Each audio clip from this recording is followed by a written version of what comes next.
Shri Gurubhyo Namaha.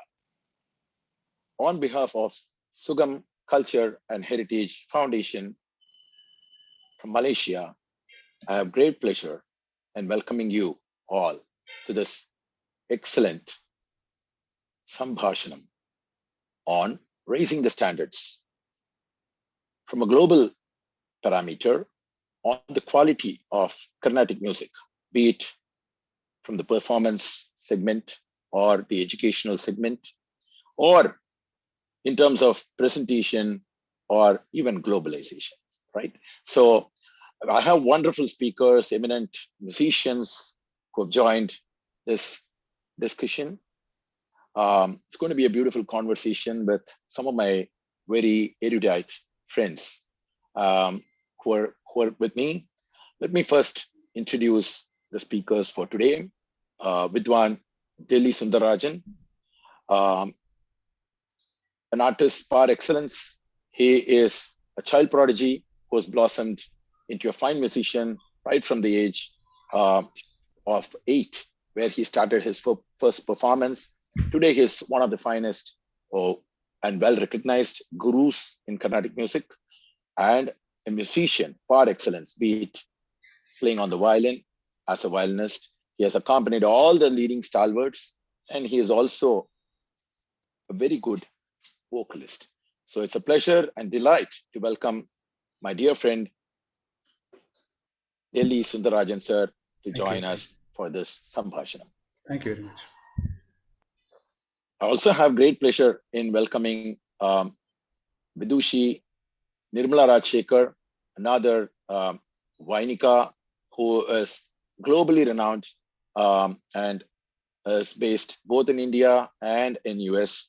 And she's been collaborating and performing with musicians, not only from within the country in the Carnatic segment, but all around the globe, where she's been featured and performed with stalwarts from different parts of the world. She is again a Vainika who has been performing for the last 4 decades and has learned from several great masters. And it's indeed a pleasure to welcome her. She's also a guru par excellence who runs her own school. She has a band called Maitri, which is doing great.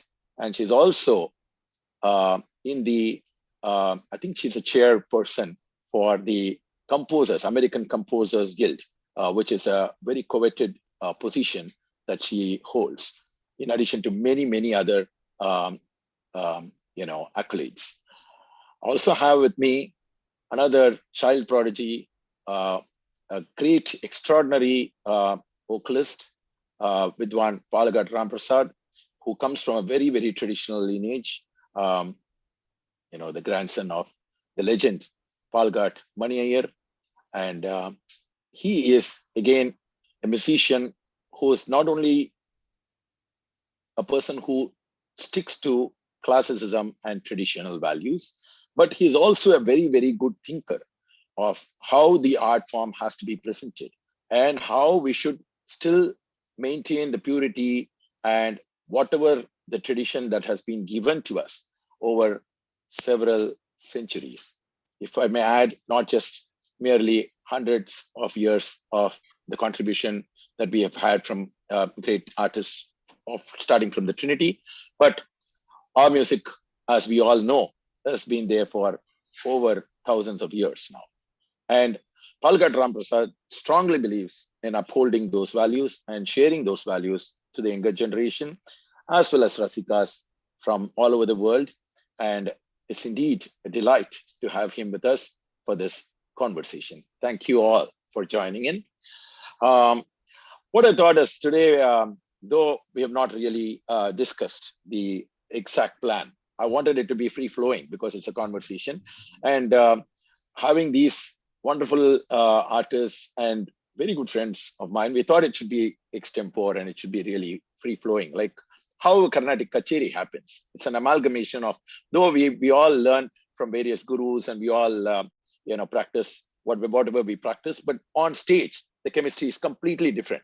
So whatever we do on stage is still spontaneous. There's so many elements that you can only experience in a live concert. So similar to that, this conversation is going to be something close to that. So to give you all a perspective of how Carnatic music should be channelized. So without much ado, let me go on to welcome Vidwan Delhi Sunder Rajan first.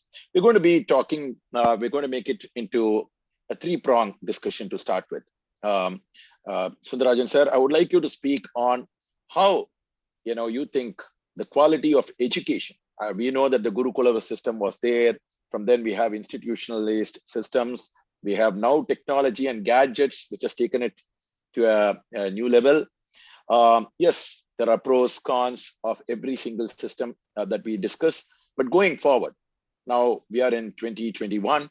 So going forward from now, for next 20 to 30 years or next 3 generations or 4 generations, what do we really look at in terms of making qualitative changes or even improving what we already have to get a good blend of technology and traditional values, which a student today, I think a student today is having a very, very beautiful amalgamation of the best of technologies, and they still have access to the best of gurus who are available for them for resource. So we do not have that luxury. Even the lyrics, we had to chase and find out so many avenues to get authentic versions. Though we had to go to linguistic scholars to know whether our pronunciation, everything is okay for that song and so on. But today we have all of this easily given to us, right? So with having said all this, we also have another area where the performances have become such an important area, which I'm going to have Ramprasad really talk about it, and he's going to share some of that views. But before that, I wanted you to talk, you being a leading guru, you have been grooming so many talents and spotted several talents, and you've been nurturing them very carefully and meticulously. So I thought you will be the right person to speak on this side. So your thoughts on that. Namaskarams to everyone, and thank you very much, Shri Vidwan Shashikiran ji. First of all, for putting this wonderful concept together. Such a wonderful thing to talk about. What are the measures we can take to further develop the cause of our wonderful music, and my special appreciation to Sugam Cultural and Heritage Malaysia for having thought of Sri Shashikiran ji to get all this together. And as always, Sri Shashikiran, is known for his dynamism, and he's known for his ideas, thoughts. And I've always seen that he has been a person, I know him since so many years. And right from the time he began his journey as a musician and as someone who constantly applies his mind to strive for the development of music and musicians, I've seen that he is always energetic and comes up with so many brilliant ideas to help propagate and nurture our music. So wonderful, and I'm so happy to be part of this this wonderful project. And my greetings to my fellow panelists, Vidwan Shri Palghat Ramprasad and Vidushi Srimati Nirmala ji. And Nirmala ji, especially because she also is basically from Delhi. So I always make it a point to mention that. So happy to be amongst this wonderful gathering of musicians. So first of all, Sri Shashikiran ji brought up this idea of music education as such. So I thought, like he said some time back, we have not sort of planned this or streamlined our ideas to project it in a formal kind of way. So it's all going to be, maybe I will come up with a lot of things together. So I'm not going to be like item wise putting it up in a serial list or kind of something like that. But whatever comes to my mind, it may not be in the right order or anything like that, but whatever comes to my mind at that time is what I'm going to be talking about. So first of all, considering the education of music as such, I think it could be looked at from different perspectives and different stages, so to say. So the education of an aspiring young musician or who wants to be a musician as a youngster, when the role of the parents occupies occupies the main stage there, because it's because of their they're telling their kid to take up music and give them the nurturing and putting them under a good guru and all those things. That's one part of it. And then of course, the after having had the right kind of training, the right kind of practice, and which by itself is a vast subject, what kind of practice that particular student needs to undertake, and what are the various methodologies to be adopted for a student to develop as a good musician, that itself is a voluminous kind of a subject, and there's so much to talk about that. So probably we'll come to that later. So broadly covering various aspects. Then we take up the musician when he or she reaches a stage, having attained a considerable level of proficiency in the art form. He or she reaches a stage where to be on the stage. So at that point, there comes different things like, of course, I mean, how does music spread? How does music reach people? It's through these concerts. So concerts are an integral part of our system. Otherwise, how do the musicians express themselves? It's one thing to say that, of course, everyone sings and plays for their own self-satisfaction, their own upliftment through the wonderful ideas expressed in our music, in the wonderful thoughts expressed by our great composers, the Trinity, and so many other great composers. So it takes us to a different plane altogether. That goes without saying. But the concert presentation also is of immense importance. Having said that, I don't want to give a notion that concert is everything. So unfortunately, sometimes there can be this idea, even for learners, that I'm in today's goal-oriented mindset, we need to perform after next year. So we're going to learn this. That kind of target-oriented approach probably is not very well suited for this kind of sublime art. But that kind of an approach can be there when you're practicing. For example, when we were learning, as Shashi ji mentioned about the Gurukula system, I was talking about this some days back. The only idea in our mind was to learn music for the sake of learning. That's all. There was nothing beyond that. And when our Guruji used to say something, the immediate goal was to be ready in such a way that he would say, okay. And there was never this kind of appreciation or encouragement and morale boosting kind of thing, where one necessarily had to say, oh, you did so well, keep it going, great, and all these kinds of things. But it was not there. So even if they never used to say that, but we knew in our hearts that if he said that, okay, if my Guru said that, okay, that means it was something extraordinary which I did. So there was this thing where not much praise was given, but the system of music was the education was very strong.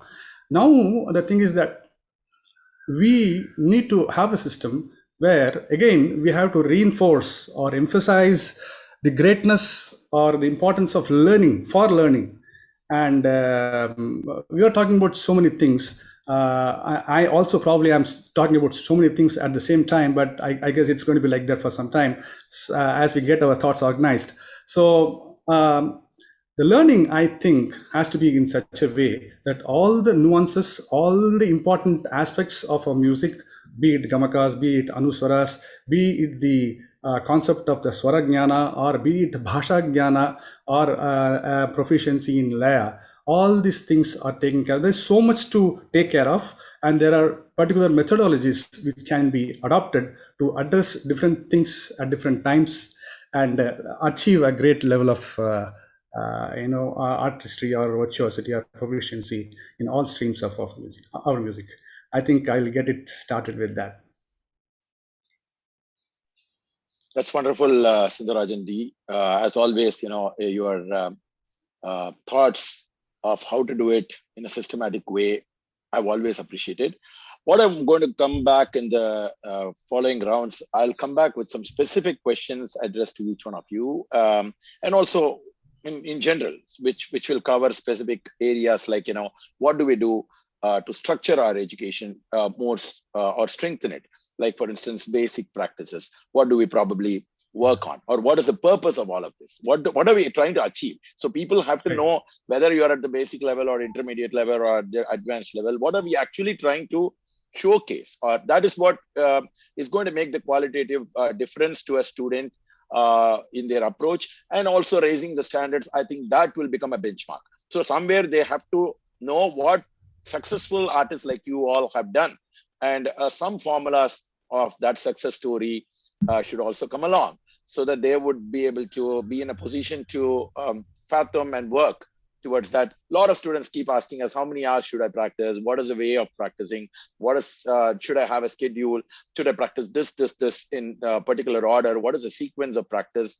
All of these. So let's go back to a little bit more detail and drill on that in the second round. Let me now go to, I'm going to go into Vidwan Palghat Ramprasad ji. Nirmala ji, I'm going to keep the third segment as a very important segment of the presentation. But before that, let me quickly capture the performance segment in a way, and then come back to you for the presentation and exactly what you have been doing wonderfully in terms of showcasing our art form, not only to Indians, but also to artists and audiences around the world, which is a very, very important area that I would like you to speak on. But with Palghat Ramprasad, I'm going to ask you something a little bit more specific, though we know the performance can be a very, very broad area, right?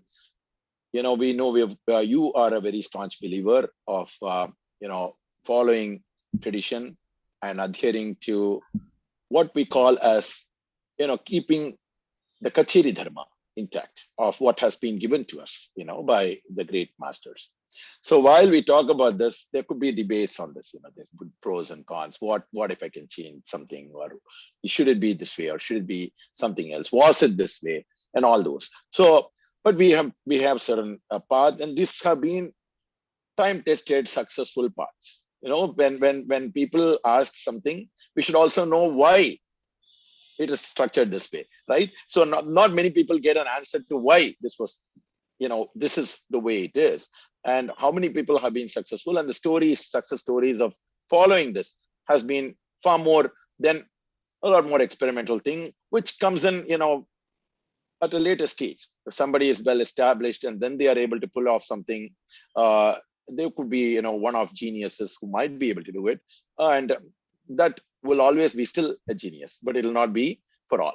So keeping that in mind, what do we do to become really, in terms of performance?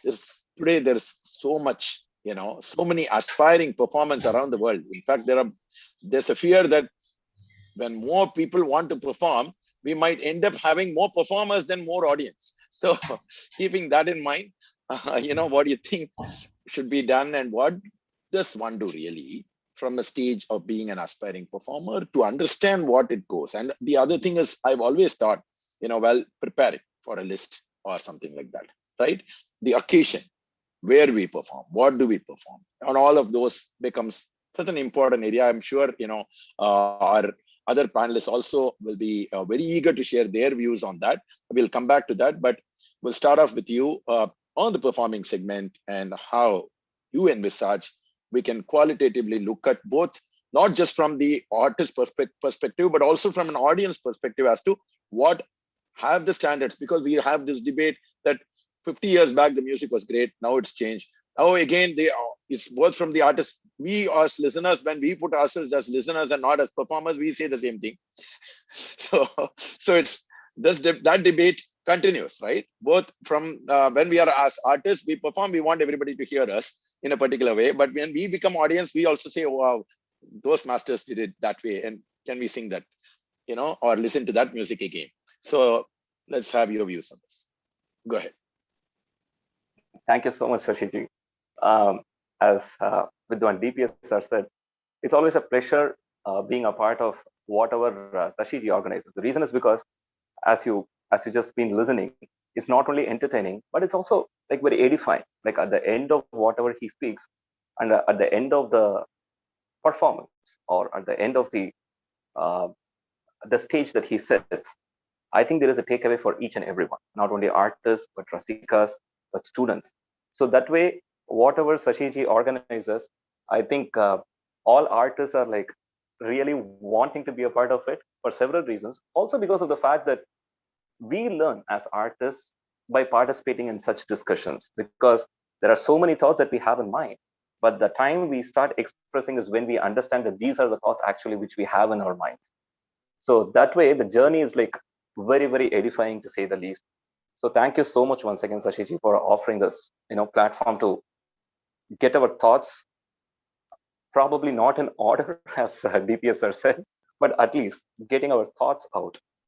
And obviously, I would like to thank the Sugam Cultural and Heritage Foundation for collaborating and using the expertise of Shashiji and the other panelists as well to do something which is very productive, rather than just commenting on something or just stopping from commenting and not going anything beyond that. So probably the takeaway from this program for each and every one of us would be like some kind of a pathway to think about if we may not act upon it right away. So that way, I hope that whatever we get together at the end of the discussion is very productive. And I'm pretty sure with Shashiji organizing these things, it's a given. So let me start off with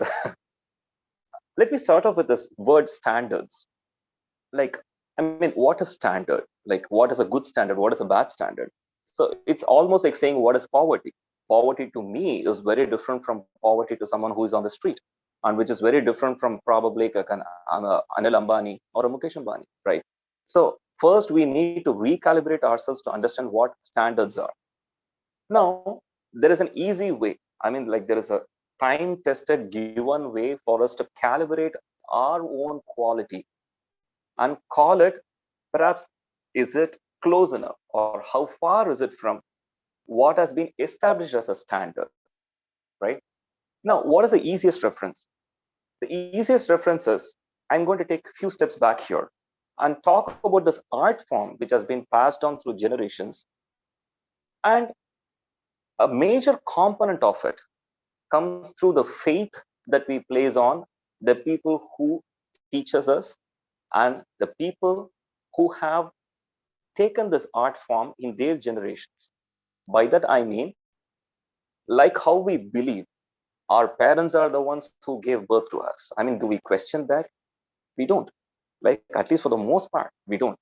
The same way, if we have the faith that the guru to whom we submit ourselves, he or she or they, whatever it might be, so whatever they say has been passed on to us in the faith that they are passing on to us completely on whatever they have heard from their gurus, right? So it goes generation after generation on a lot of faith-based system. So if my guru says you cannot do this, I mean, these days it is easy to question each and everything. So you start questioning this, that. I mean, that's very easy. Questioning is always easy, right? Now the two questions are we questioning something which is productive in nature, or are we just questioning for the sake of questioning and calling ourselves mavericks, right? So that is one thing. So these two are two different aspects. Now, why am I talking about these generations passing on this art form through one form or the other and the belief system? That is because this has a lot of relevance to how we define standards or quality. If we say we want to improve quality, what is the baseline? Now, the baseline is extremely simple for us to calibrate, as I said, because we have references from the past. Like, it is easy to question the lifestyle of past masters, but it is not as easy to question their output, because we have records for that, right? So we have musicians here, not only in this panel, but across the field. And everyone understands and submits to the fact that whatever we are even able to hear through these records, is it possible for us to replicate this effect even to like, say, 1% or 2%? Like we hear a Maramanan from GN sir, or we hear a Rajavadala from Ramanjinkar, or we hear like a Shirasagara from Chennai, or we hear a Meru Samanamaru from Shamanguri Sinasaya. Now, the question is, okay, I can give a lot of intellectual curiosity, like, producing things, but am I able to really reach the heart of the audience that past masters were able to do? That is a question that we need to ask. And it becomes a very pertinent question because it is a fine art. So fine arts, by definition, has more to do with your heart than to do with your brain. It's great if your intellect is stimulated. Great, perfect. But is it the only thing? Perhaps not, because it's art. It's an art form which is experiential in nature. Now, let me just take a step back and tell you where I started off with. We are talking about standards. Now, the question is how we define standards. For that, I'm saying that there is a ready reference, there is a ready reckoner, because we have records of people, both in terms of audio references, video references, we have like documented evidences, we have those things. The question is, if I sing a Maramanan, right? How far am I? Obviously, I'm far.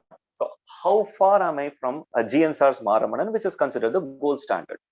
Now, I would be like extremely adamant and cocky to say that, okay, you know what? I don't care about what past masters have done. The Maramanan that I sing is going to be the standards. I mean, I can say that. But the point is, am I raising the bar here? Or am I just being inside a well like a frog and saying that this is my world? So that's the question. So when we are talking about improving the standards and taking it further, it is a question of how we are able to relate our performances to what the past masters did, right? Now, when you talk about past masters, probably I'll just take a minute, Sashiji, to just wind up on this thought and probably move on to the next.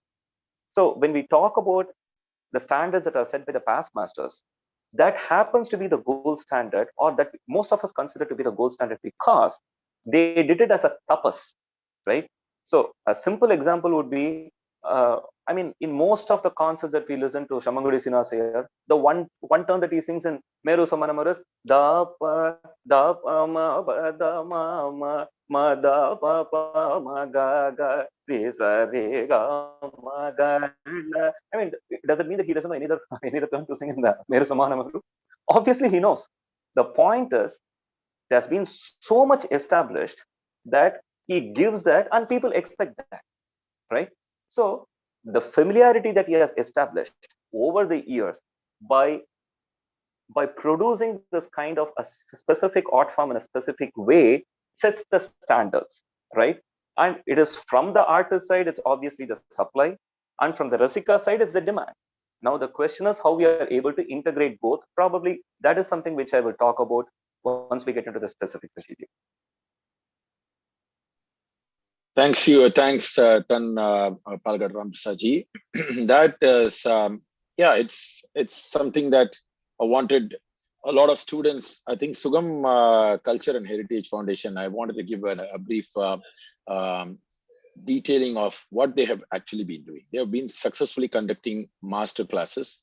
They've also been doing festivals and featuring prominent artists and also up and coming aspiring talents. And they also have a competition where talents from around the world participate. This is for the benefit of all of them, all those talents from around the world who probably would be watching this. I wanted them to have an idea of, and a lot of parents, first of all, parents don't know really where or what the child gets, getting into a system, they're trusting a system. They really don't know whether this is the right methodology. For instance, if you have for technology or you have something like that for any other subject, they would probably know the university name or the institution's name around the world. They know that if my kid goes there, there would be, something in life. But in music, that's always, there's always a question whether am I doing the right thing? So this is to make sure that all those parents who are watching this and the talents and aspiring musicians get some idea of how they can approach going forward. Thanks for that opening intro talk. I would like to now move on to another great friend of mine and great Vainika Vidushi, Nirmala Rajasekar ji, on the aspect of presentation. So we have been having, ever since our music started, we've had many ways of presenting it on stage, in terms of, as we all know, the Sabha culture came in only in the last 150 years or 100 and just over 120 years to say. But before that, we had temple concerts. We had, of course, even historically, we know that music has happened in courts of kings, where they patronized musicians, and musicians were part of the system itself. They were part of the artists were absorbed by the system. So I don't know whether now the governments are able to do that. It's very difficult. At least in India, it's not happened. I've seen somewhere in Germany and a few other places where they do that to some extent. But in India, so far, we've all been toiling and wanting that to happen. But not getting into the details of that, I just wanted to see, you've been part of so many things, not only in India, but also even the way of presentation. Western music concerts are presented, showcased versus, Carnatic. Of course, there's nothing in this which takes away what great organizations have contributed so far.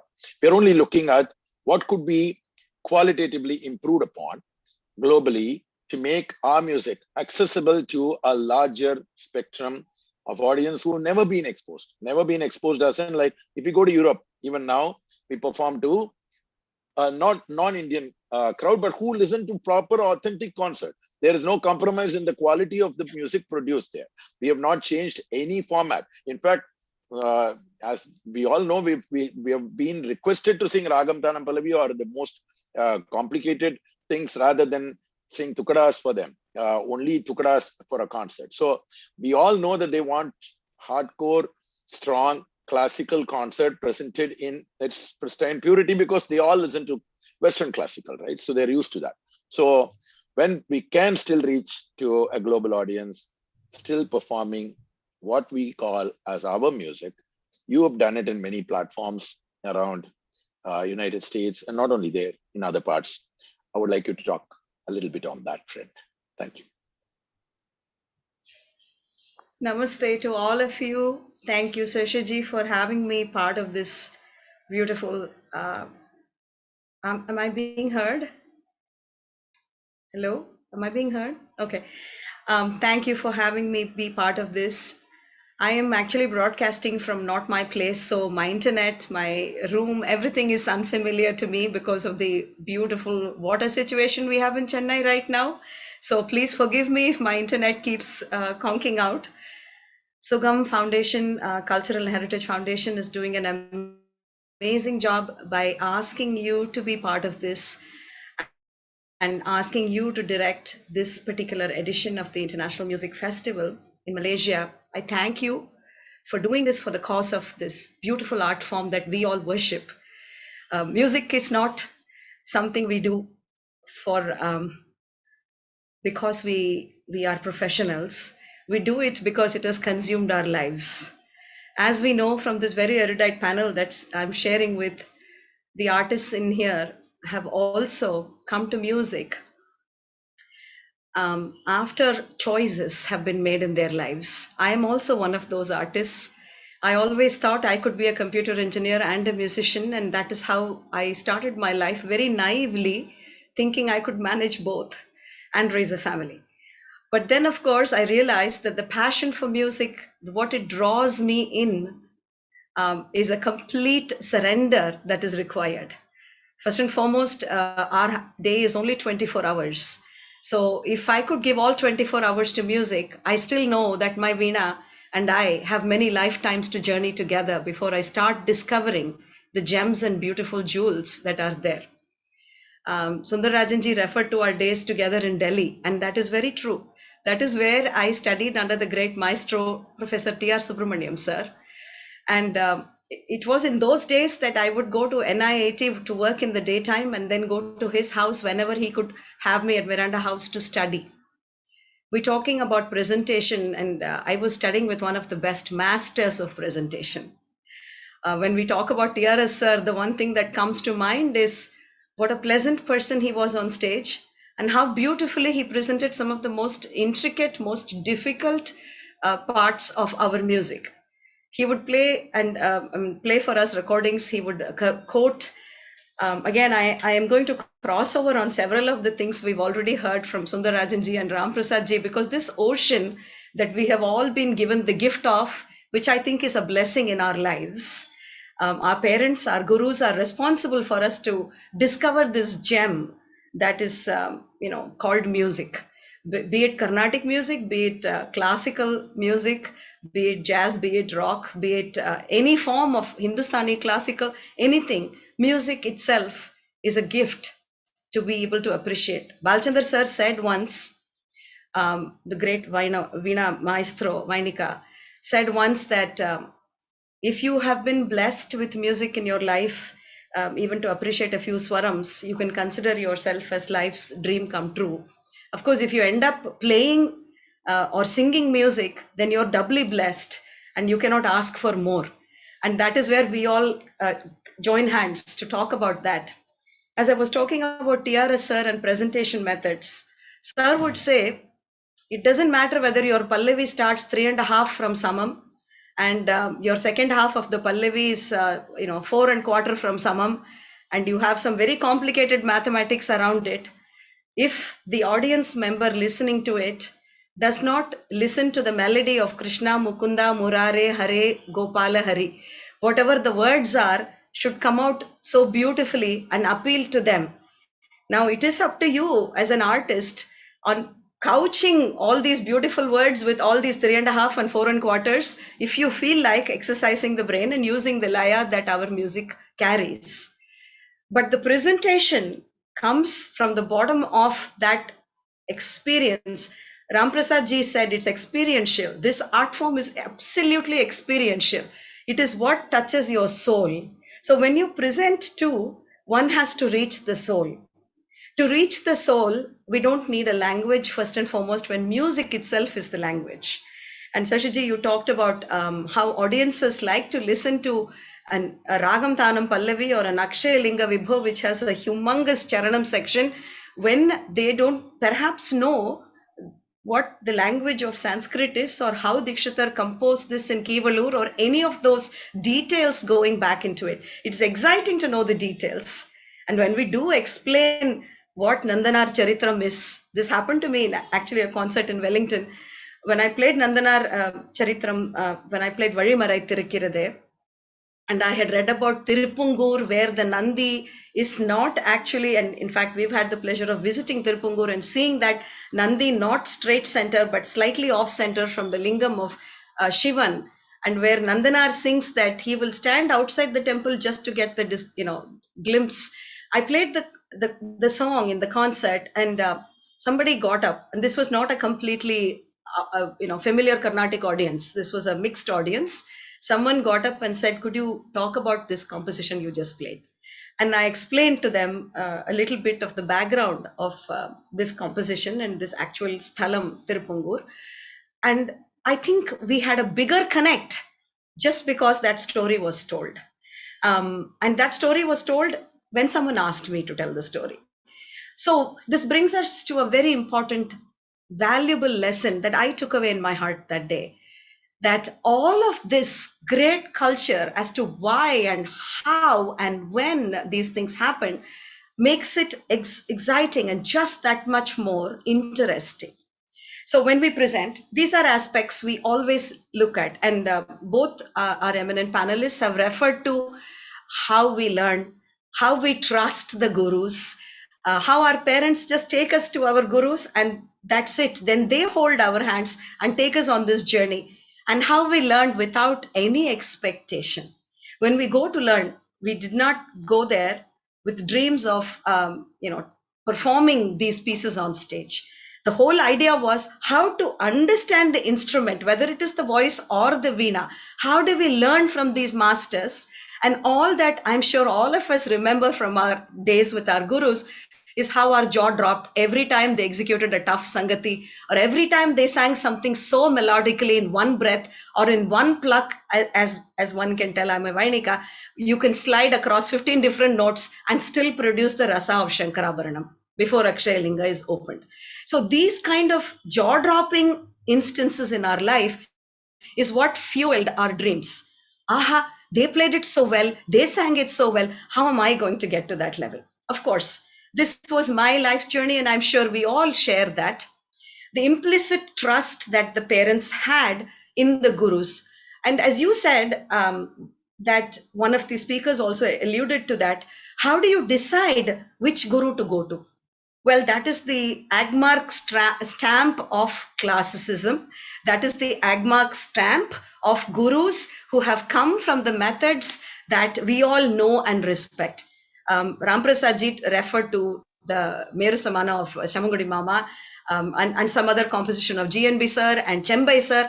Now, we are taking all these names because we know they have all established their mark in the field of classical music and have laid it in immortal sands of time. They have all passed, but their music is standing tall because they stood on the shoulder of truth. They believed in what they did. And of course, they worked from dawn to dusk, from dusk to dawn. We talked about that also, that we will be referencing how you practice. Well, we just keep practicing. There is no break there. But anyway, coming to some of the things that I have tried to do, because life's journeys, I thought I was going to be sitting in Chennai all my life and playing veena. And I did get married into a family that's right in the heart of Mylapore. Little did I know that this family's son, who I married, was at that time in Germany.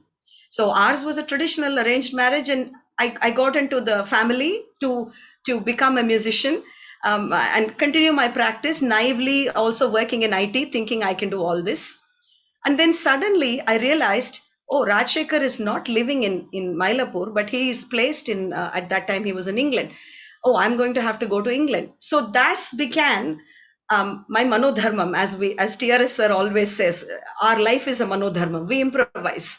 So when I went to England, I realized that is how this is going to be for me. I'm going to perform to audiences in the 90s that had perhaps not seen a lot of veena music or Carnatic music. I was stationed in such venues. But it became a very interesting, I would like to not say challenge, but a navigational path for me as to how to connect to these people. The very first recording I did for BBC, the Mridangam artist who was supposed to come could not make it. And they said, we have a tabla person, he's fantastic. How about you both play? Well, that the producer thought that tabla is also a wonderful percussion instrument of Indian classical music. You are also an Indian classical musician. And this was for the Library of World Artists.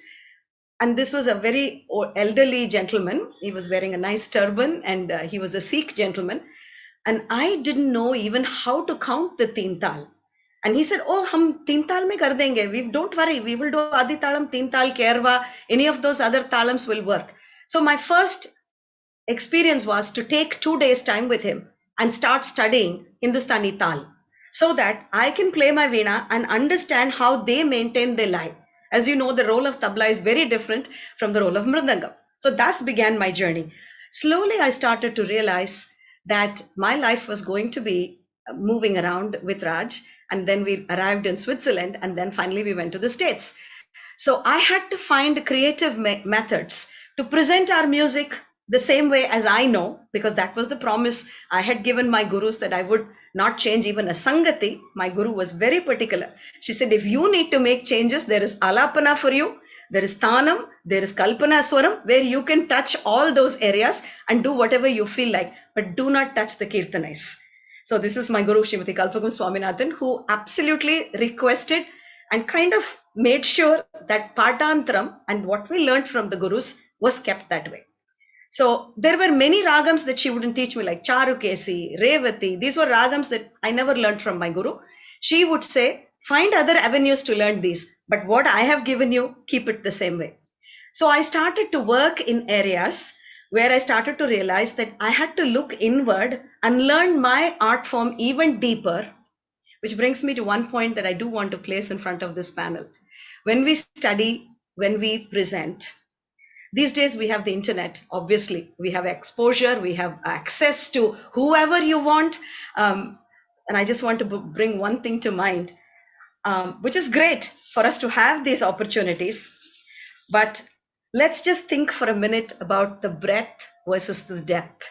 If there are two words that I would like to place in front of you today, that would be the breadth and the depth. So are we going to go for learning about different types of things, art forms, even padantrams, or are we going to take this one piece of music you have learned and are we going to dive deep into it? To me, even collaboration is an increase of my depth, because I have to dig deep within the grammar of what I have studied to understand how to collaborate with, say, Maitri. Sashiji, you were kind enough to mention my group, which is Maitri, the Music of Friendship, which has a cellist, which has a saxophonist, a clarinet player, of course, Mridangam, coming from our discipline, Veena, and of course, voice, and then also some Middle Eastern instruments. So when we sit down to collaborate, let us say I'm going to play a piece in Ragam Revati, Nanadi Baduku. This was very fascinating for all the artists who were in this group. They really wanted to play this piece and sing this piece. So when we started to collaborate, the first thing I did was to give them a recording of the original Revati, the way I have played it and where I have sung it, teach the nuances of the Sahityam also, and then give them some prayogams in Revati, so that however they feel comfortable to approach it as close as possible to the Gamakam tradition we have. And when the Gamakam tradition does not work, say in a Kathana Kutuhalam, where they do have options to play notes which are not very Gamaka oriented, then I would go for collaborating on such ragas. So I want to rest my section of this presentation by saying that collaboration and presentation are all different parts of the same coin of learning, performance, and expanding the horizons, but with depth in mind. Thank you. Thank you, Nirmala ji, for that wonderful, detailed explanation on the various aspects that you have been involved in, various kinds of projects that has taken our music to a global audience. I'll go back to now. I'm going to have some questions for the benefit of getting in a little more deeper into understanding what we could do and find some areas of solutions, not exactly solutions, at least understanding of the pathway that people can look forward to. Let me start off with Delhi Sunder Rajan, sir. Sir, would like you to specifically getting into Carnatic music. As we all know, like every form of music has melodic, rhythmic section, and classical music here is vocal based. And when I say vocal based, predominantly because of the lyrical beauty that we have in the compositions, which are pre-composed and given to us, the depth of that compositions itself becomes a fulcrum for anything that we do over and above that. Everything is an icing on that. So while looking at that, we've been given such beautiful gems by various composers. So this is the fulcrum. So keeping that in mind, if you were to pick and a student has come to you, now we have students at different levels. Now parents just drop them off. Now if we look at the system, they say, I'm learning the fifth Gita, or I'm in the third Jantavarsa.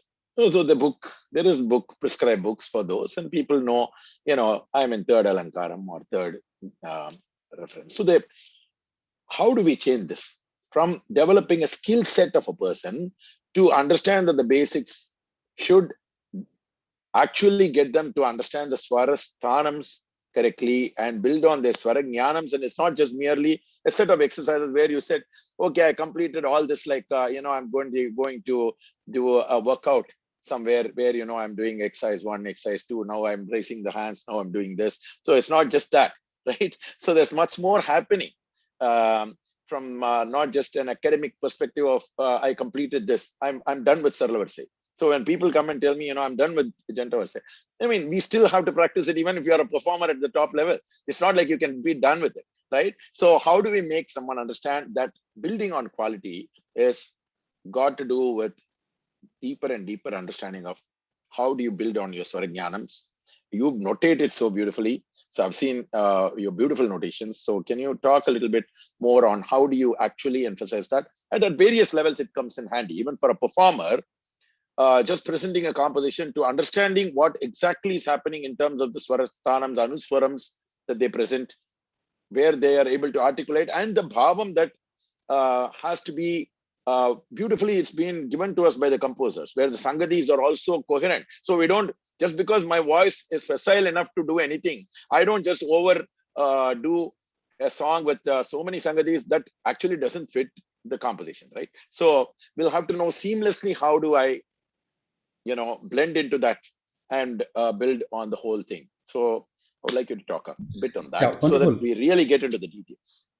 Yeah, wonderful, Shashiji. I think you have touched upon some topic which really has to be looked at in detail, because I also have this view that when you're talking about quantifying something, like you say this is Sarali Varisai, and then we have Janta Varisai, then we have Data Varisai, then we have Swarajati, and then we have Varnam, then Kriti. So that, I think, it's not necessarily a progression which may say that which may differentiate levels. It's not necessarily so, because we have such varnams and ragas like Bhairavi, like Narayana Gola and things like that, which are so tough to handle, and one may already be singing kritis and not be able to sing those varnams well, because so it is not a question of, right, as you rightly said, it's not that I ended the Sarli or say here, so I'm now in the second lesson. So unlike the sciences or mathematics, or of course music also has a lot of science and maths inbuilt in it, but in music always a plus b whole squared is always not equal to a squared plus 2ab plus b squared. So it keeps changing all the time. So depending upon the context, depending upon like you talked about the lyrical beauty of a particular composition. So and a student, as to how to develop, you said a very important point again about the Swarajnana. In fact, I have this view, and I tell my students that when you are listening to a particular, the mindset has to be such that when you are listening to something, casual, as they say, hearing is looking is something, and observing is quite something else. So, like you listen to something, and have you observed and been receptive to what you have listened? So for example, we have different in our system is so rich in different banis, like Vidwan Shri Ramprasad just elucidated. So much is there, and we as musicians today, let us for example take any musician who is singing today.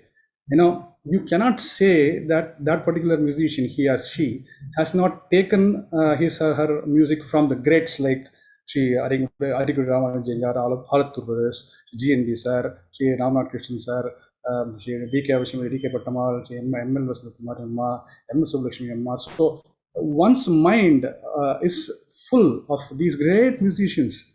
So without which, it's not possible for us to sing anything. The simplest of things which we may sing will definitely have shades of or combinations of all these musicians. Oh, Ramnath Krishnan sir, if we take,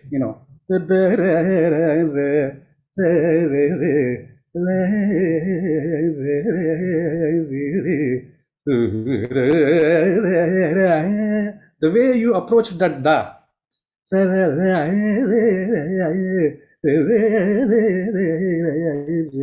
the way you give that ga in sahana, sometimes he gives that, and the way you are supposed to give it, அது கொடுக்கிறதுன்னு சொல்றது தமிழ்ல, அது எப்படி கொடுப்போம் அப்படிங்கிறது. So the valila millina chinna small big things. So concept presentation, as Nirmala ji was talking about, the great TRS sir. So he used to say that concept presentation itself is an art. It has its own things to be taken care of. So how you give a particular thing in a concert. For example, since she talked about theorists, I'm reminded of something very, very interesting. I used to play, when I was very young, I used to play, I mean, this has a special reference to education in music as well, because this is how we learn. So now what I have done is I have taken that and put it into my system of probably as have every artist, as have all the gurus. I'm sure they will be doing it. So I know I learned a lot of things that way. Myself and Shashiji were talking a while ago about how we during our times learned from these great musicians just by interacting with them on stage and off stage. And on stage, the body language, the way one carries oneself on stage, the way the eye contact happens, because I have been fortunate to be associated with the concert stage with great musicians in my capacity as a violin artist, and then as a vocal artist also, because my Guruji never liked the terms ists, violinist, mridangist, vocalist. So he used to really not like those terms. He used to say everyone should aim at becoming a vidwan, and vidwan is not a very ordinary term. It's not like vidwan is like a performer. It's not like every performer is a vidwan. So vidwan has its own status attached to it. One has the vidvat, and if one is proficient in all areas of music, be it the Swaragyana, of course, without that nothing works. Be it Bhasha Jnanam is of utmost importance. You know, for example, there is one song, Devadeva Jagadishwara Jaya Bhujagasana Vahana. There is one song from Maharaja Swati Tirunal, just something which came, offhand, I'm telling you. So I used to wonder, what is this Bhujaga Asana Vahana? Bhujaga Asana and Vahana, what does it mean? Is it not redundant? He's saying Bhujaga Asana and then he's saying Vahana. So then I got to know from my Guruji that it is Bhujaga Asana Vahana. So the enemy of the serpent, who is Garuda, the Vahana, the Garuda Vahana. So then he used to say poets have a beautiful way of expressing things. It's not just like prose. So he'll say he rode on Garuda. They never say that. They make it so interesting. They make it so poetic, and there are the prosodical beauty and all these things, you know. So much to condense inside a small capsule. But then these are various elements. And then talking about Sri Ramprasad was talking about a very important point, how we trust our elders. So that's of great importance. See, our music, after all, is traditional. But then the question comes: is it not possible to? Some people have in my lecture demonstrations in places, people have asked me, like we all the panelists express the view about the art being so traditional and there being certain rules and regulations to comply as regards the compositions. Nirmala was talking about the compositions and how it cannot be changed. Of course, a little bit of momentary additions and deletions here and there. The structure, the sangatis will have a rigid format. But then having such a format, I think the creators have taken care for us to express ourselves creatively when we have the Niraval, the Kalpana Swaram, the Tanam, and all these portions where abundant opportunity exists to express ourselves. So this is a great art form where it being traditional still offers us great opportunity to improvise. So even the Bhairavi Varnam, they say the great violin vidwan, the maestro Papa Venkatramaya used to play the Bhairavi Varnam every day. They say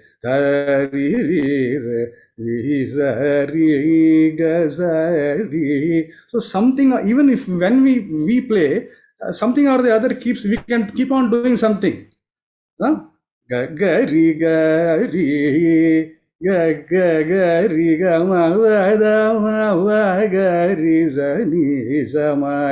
gari. So something or the other keeps happening without even us realizing it. So the music takes over us. That is the greatness of the music. So every time something new comes. So what I was trying to convey before this was that I'll probably wind up with that. So I know that we are running short of time and we need to wind up. So I make the students here at a particular concert. If suppose one hears, and we have I play some of the recordings and ask them to listen to it, and I talk about it for a while and then ask them about their views. And I have students coming up and telling me about, sir, this Ramakrishna sir, Sahana was like this. Is this ga can it be used like that? And how is that Madhyama handled? And the Bhairavi dha, how it is to be used when going up and coming down? And all these have been curious questions which have come up. So when you listen to something, just don't, I used to tell them, just don't listen to them as a ordinary listener. What is the progression of the notes? What is the progression? What is the way a particular phrase traces, goes through its journey? So so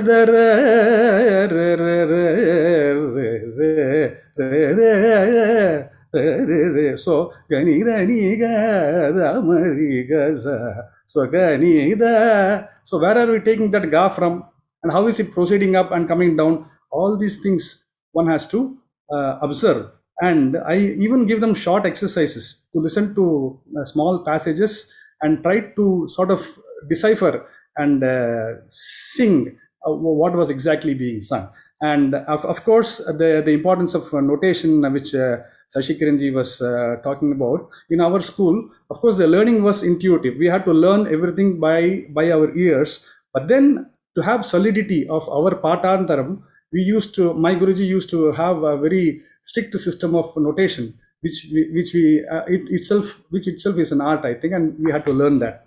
So these are some of the elements I think one has to take care of, and so many banis and so many different things. One has to be aware of these things, and one has to have an enthusiasm and the desire to learn, to appreciate all these different things which we have and understand them. And the Guru guides them to do all these things.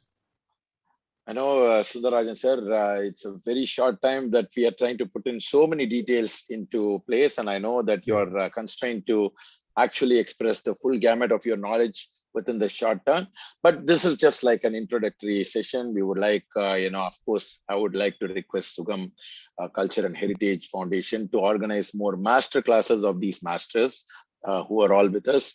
And that will probably, take this entire discussion forward in terms of raising real standards on a long-term basis. Going forward, I would like to ask Ramprasad the pertinent question. I think it's pertinent for the conversation, but with a lot of reservation, I'm going to ask you this question. Okay, so we all performed. I spoke to Delhi Sundarajan sir also some time back about it. Well, we all performed.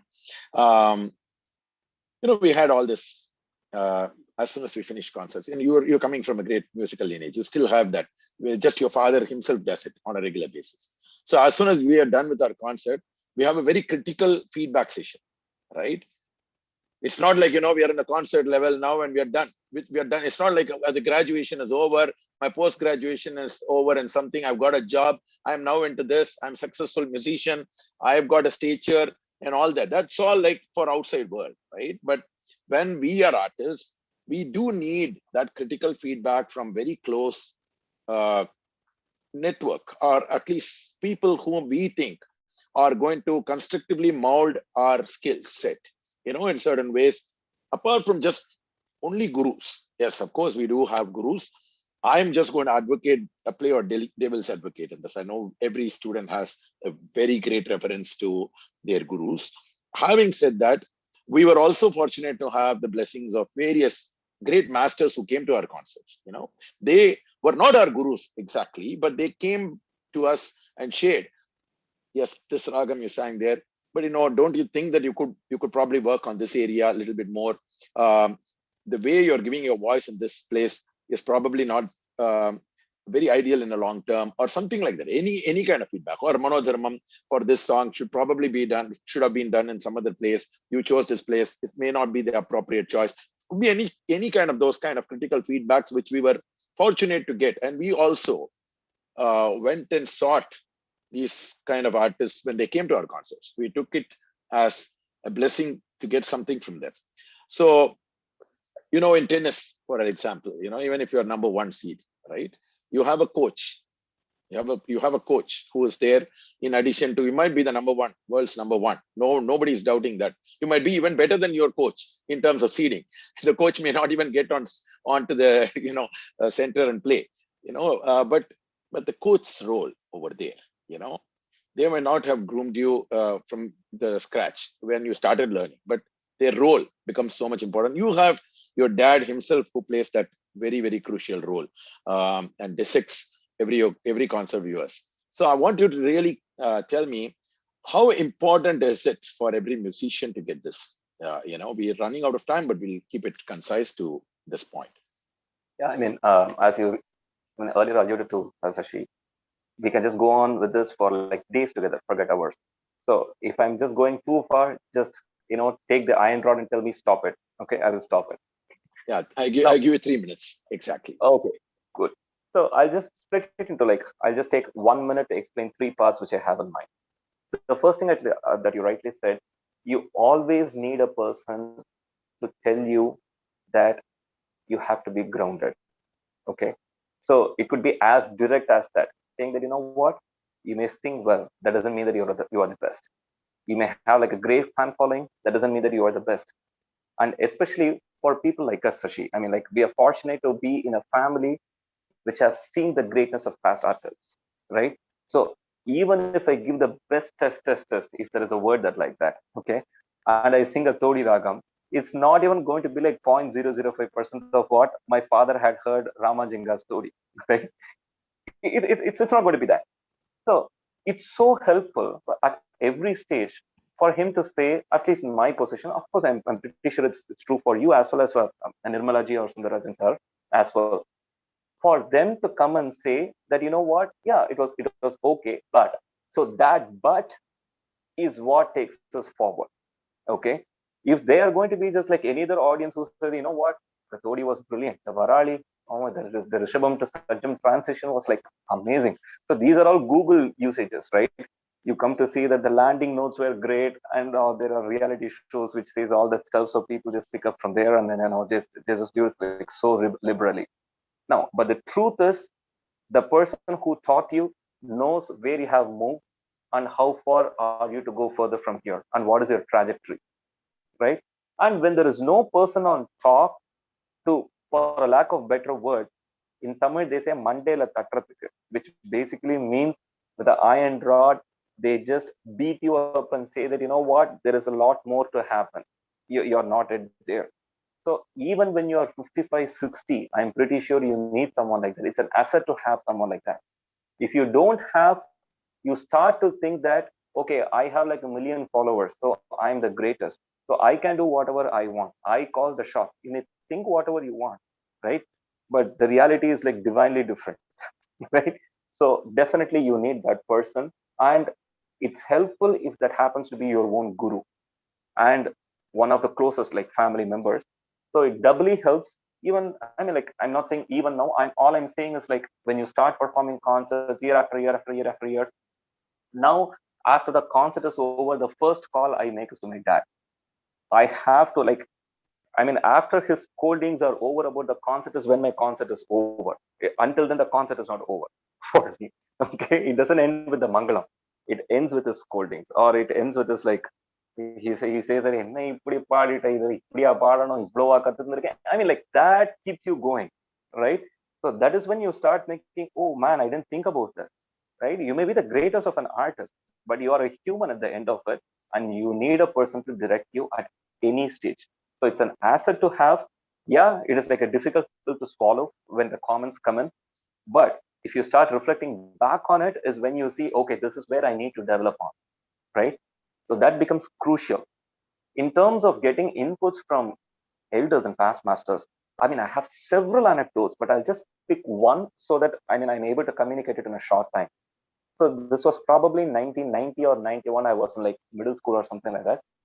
I learned Kadaikan Vaitane Alama from K.N. Mama's Padandram. So then you used to go to, regularly we used to go to one of these legends' house like every weekend. It used to be like K.N. Mama, it used to be Shamangudi Mama, it used to be like Krishna Mama, Alaguri Mama, everyone's house. So it so happened that I was pestering my dad to take me to KVN Mama so that I could sing this Karikan Vaitane Alama. So he made me wait for like about 3 or 4 months. He said that just practice this for like 600, 700 times before you go present it to him, because I myself am not convinced that you are good. Then what about KVN Mama? Obviously, he's not going to accept it. So I patiently waited and I just went to him and I sang this Karikan Vaitane Alama. So he said, sing the Swaram and Santatam. I was actually not prepared, though I knew that when you're visiting great masters, you have to be ahead like 25, 30 steps, because you don't know what is going to come from that, right? But this is something which I least expected. Okay, at that age too. So I went and I just vividly remember this crystal clear. I sang this Santatam. The first song was Ma Pama Pama Gari Santatam. This is what I sang.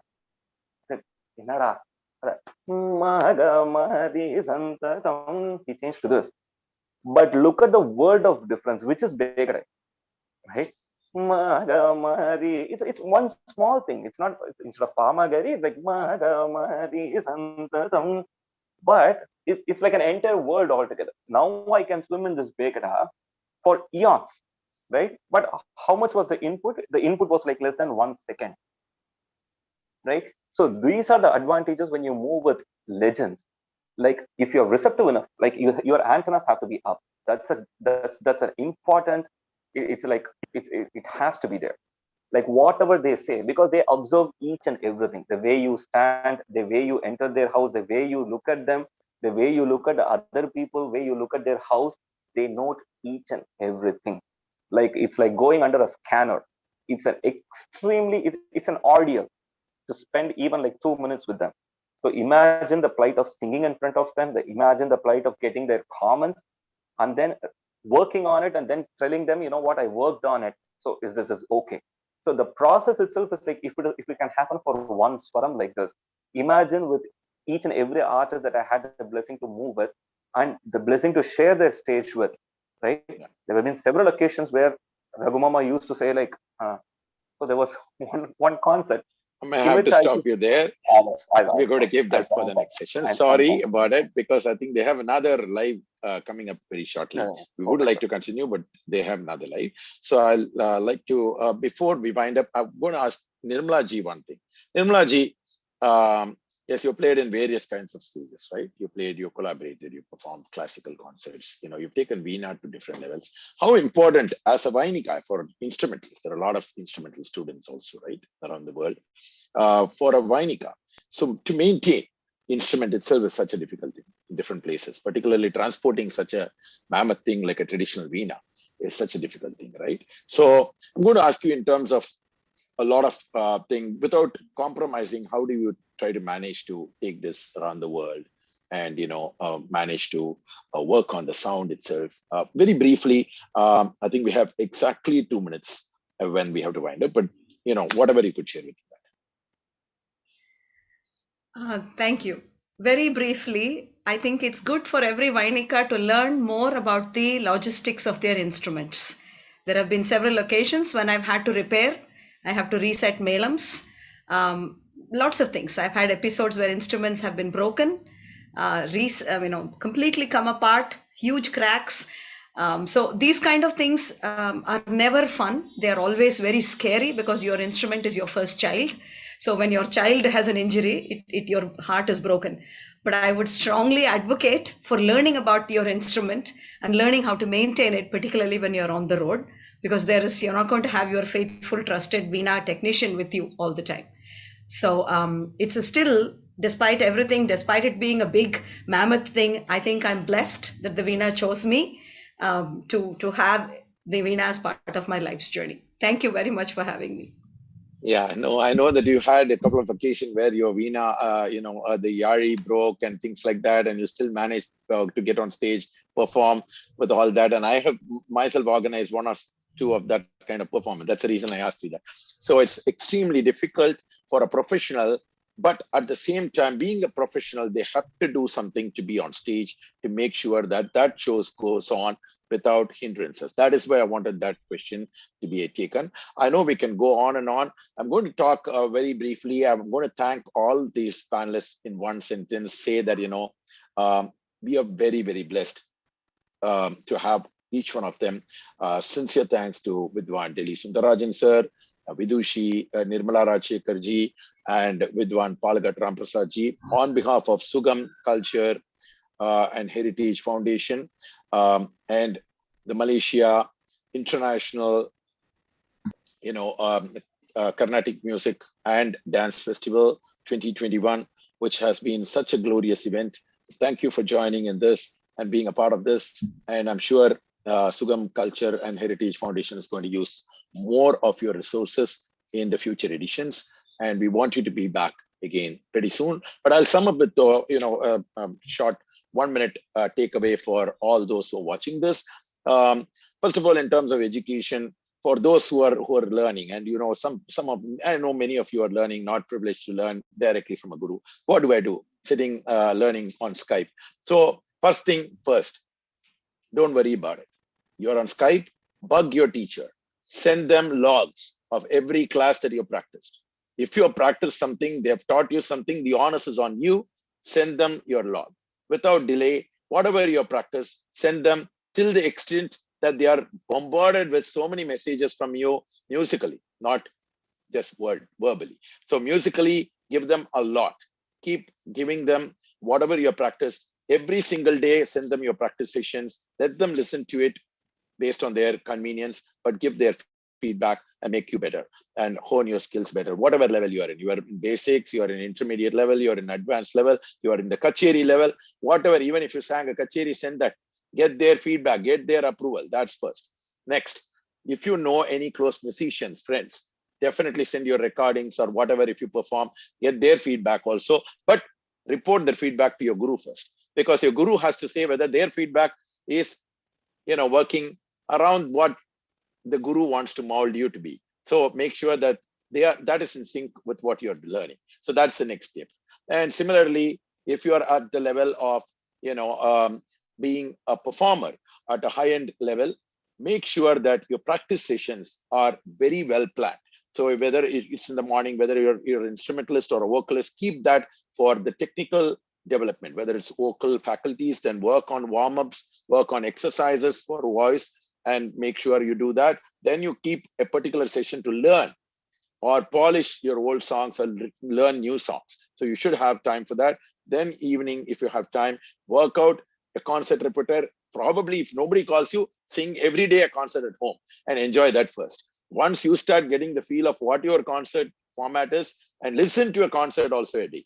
Don't make sure that you only sing your own concerts and stop listening to others. Listen to more, preferably old masters and legends, as much as you can. These are tips that I would tell you, for some kind of success, which all these artists have done. They could not share it. I'm shared in 1 minute, whatever I could, 2 minutes probably. So good luck to all of you. Looking forward to more. And Sugam Culture and Heritage Foundation is doing yeoman service. I'm sure they are working in terms of global presentation. We need organizations like this to take our music globally. And thank you again for inviting us. And thanks to all the speakers once more. Thank you all the Rasikas for watching this.